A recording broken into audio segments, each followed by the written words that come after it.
as accomplished women, we are the thoughts and dreams of our mothers and grandmothers embodied and made alive.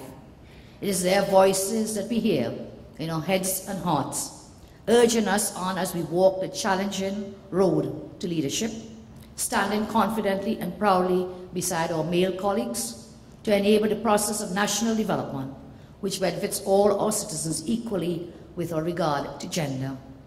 Over the past 2 days, I know that much was said on the issues of the empowerment of women, transformational leadership, and what that means for Caribbean women, Caribbean political culture, and the way forward for our countries. I am aware that there were repeated calls for more women to enter the political arena, for as we know, effective political representation by women is the key to changing the dynamics of our current Caribbean political and socio-economic reality.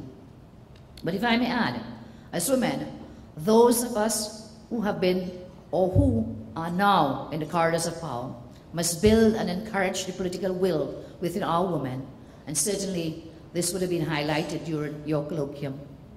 And I say that political will, that call to leadership, must be nurtured in women of all social strata, representing the full diversity of women, reflecting ethnic groups, age, socioeconomic status, abilities, rural, urban location.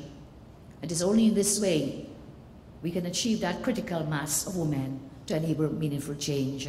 And so whilst we, and many of us, have been involved in gender issues for quite a while and empowering of women, I would want to suggest that we need to go further out to reach across to those in rural areas, those from a different socioeconomic group. It cannot just be that we are the few educated ones and we know it all. We need to reach out to them and bring them into this networking. So that is how we will get critical mass.